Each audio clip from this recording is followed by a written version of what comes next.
fui fazer o dever de casa, né? Ouvi o disco, o final de semana.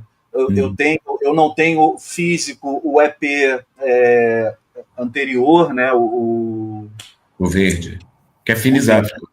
O verdinho. É Finizáfrica também, não tem nome. Mas eu tenho ele digitalizado, escutei também e tudo. E aí eu relembrei que como Mentiras ganhou vida, né? Tem muita gente que prefere as versões do verdinho.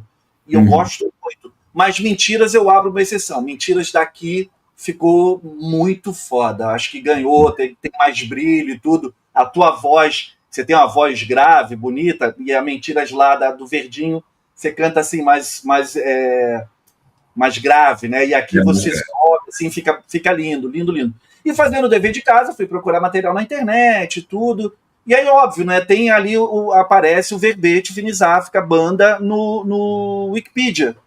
E a Wikipedia trata vocês como uma banda de punk rock. Eu falei, não, acho que há muita influência do pós-punk, como você falou ali, né?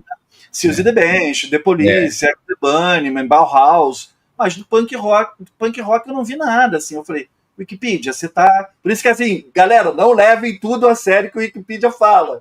Tem muitas informações. Mesmo antes de eu entrar, era o Rodrigo, que é um jornalista também lá de Brasília, né, Rodrigo Leitão. Ele dava muito tom, que acho que a gente seguiu de uma outra forma, porque eu passei a escrever as letras e tudo mais, mas as letras assim de Van Gogh, Ética, eram questões que se colocava, e o repertório do grupo tinha coisas tipo teatro dos horrores, era o teatro do absurdo, eram coisas assim que explorava, tinha um tom pretensioso, talvez de certa forma, era muito intelectual, mas ao mesmo tempo quebrava o óbvio, né? As pessoas que ouviam ficavam intrigadas, por que esse cara está falando, né? Isso que você está falando, o rock dos anos 80, ele chegou ao mainstream durante uma década, pela primeira e única vez, eu acho que vai acontecer isso no Brasil. Nos anos 80, 90 eles dividiram os holofotes com outros gêneros, mas nos anos 80 o pop rock Brasil dominou ali durante quase toda a década. E as bandas eram majoritariamente classe média alta, né? As de Brasília, Dado, filho de diplomata, o Renato, filho de um alto executivo do Banco do Brasil. O Ebert não é de Brasília, mas o pessoal fala que o Paralamas é uma banda de Brasília, tudo bem, eu não vou brigar. O Paralamas foi formado no Rio, mas beleza, o Ebert morou lá, o pai dele era militar e tudo. Por conta disso, uma coisa que vocês tinham, que as bandas, por exemplo, da Jovem Guarda não tinha, que eram majoritariamente suburbanas. Eram músicas de o pessoal mais com menos acesso à cultura ali, principalmente nos anos 60. E aí foi legal isso, tem um ponto muito positivo, embora para alguns possa parecer isso que você falou, meio metido, intelectual e tal, mas de mostrar essa cena diferente para mim, que era um adolescente ali, suburbano, que de repente não ia ter acesso a falar do Teatro do Absurdo, que você falou, do Arthur, né? O que é isso? Eu sempre fui jovem muito curioso. O Teatro do Absurdo, quem é? Não sei o que. Pô, Antônio Arthur. Van Gogh. Tem uma música chamada Queda, né? Tem um livro do Camir, né? Que é o Ask the Dust. O Ask the Dust, totalmente. Tipo assim, por que eles colocaram um título em inglês? É o nome de um livro famoso, do escritor tal. Até deixei anotado aqui para não esquecer o nome do escritor, mas perdi, fechei a página. John Fant. Isso. Então, assim, isso foi muito foda. E os escritores, as referências brasileiras também, né? Tipo, por conta do Cazuza, eu descobri Luiz Melodia, que eu amo, sabe? Por conta da cena de Brasília, porra, The Smiths, The Cure, o próprio U2, né? Mas o U2 furou a bolha, fez sucesso, assim, bastante. Então eu acho muito legal isso, as referências que vocês traziam para o som de vocês nas letras. Para mim é um dos pontos positivos, eu falo pra cacete também, Edu. O pessoal me chama de Faustão, eu não deixo os convidados falarem. Fala aí, André. Então, eu queria perguntar para o Eduardo, porque eu acho legal primeiro posicionar o Finis África naquela turma de Brasília, em todas aquelas bandas ali de Brasília, desde ali a primeira geração, que é a Plebe Rude, a Legião e o Capital, que assumiram o destaque, né, foram lá para o Rio e se deram bem, depois veio o Finis África, veio o Detrito Federal, Elite Sofisticada, ali naquela coletânea que a gente comentou, o Rumores. Todas essas bandas você se... Rumores.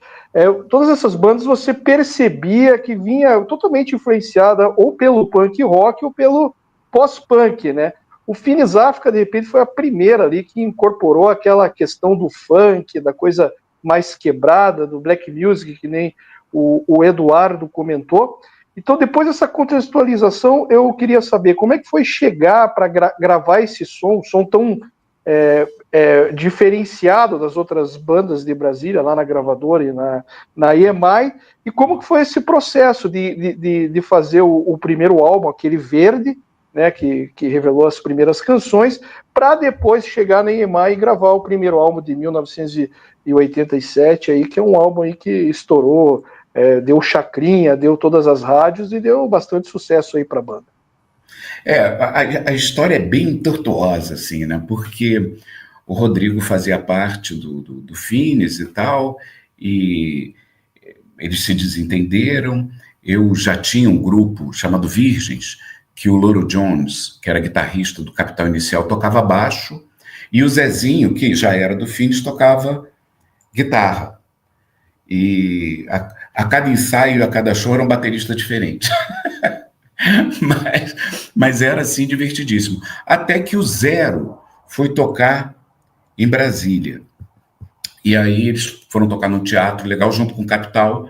E o Louro falou: pô, o Virgens podia abrir. Aí eles, tudo bem. E a gente abriu.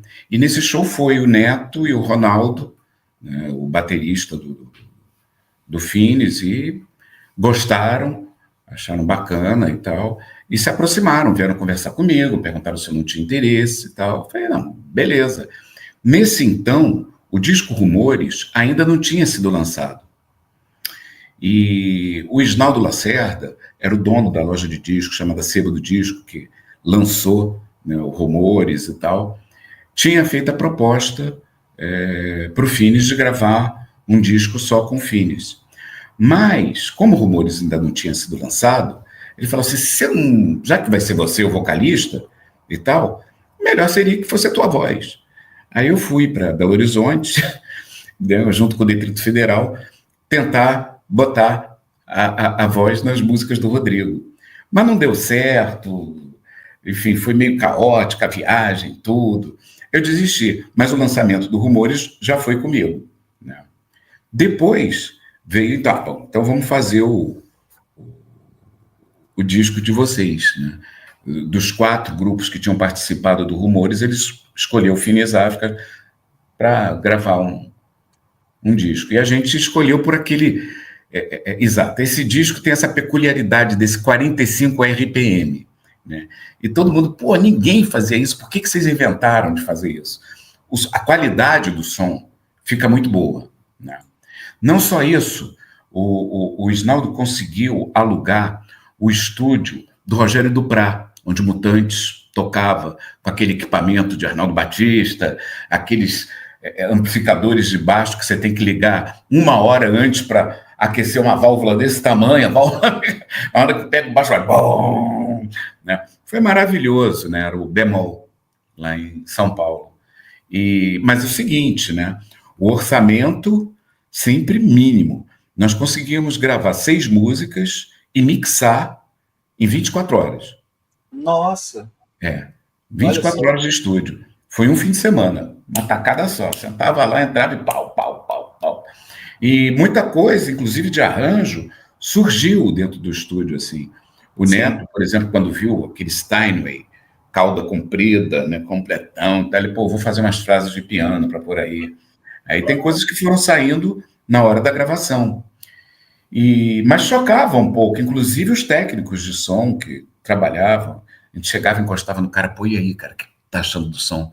Tu acha que isso aí tem futuro? O cara olhava assim. Nem comentava, né?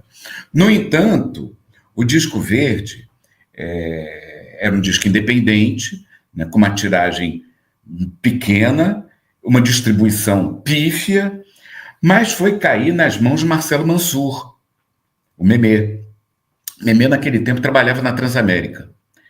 E ele se encantou. Ele, putz, demais e tal, os caras estão com som bacana, tal, vou pôr essa porra para tocar. E mandou ver.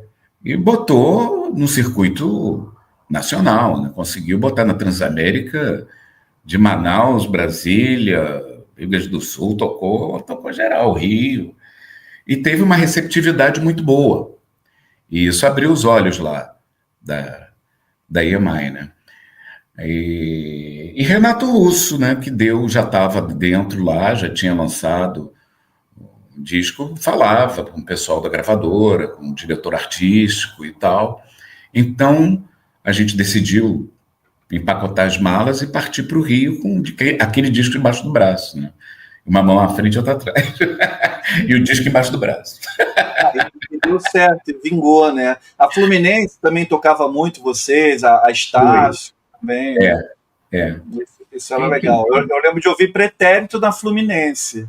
A primeira vez que eu ouvi Pretérito, uma música que eu adorava, assim, antes de Armadilha até, salvo engano.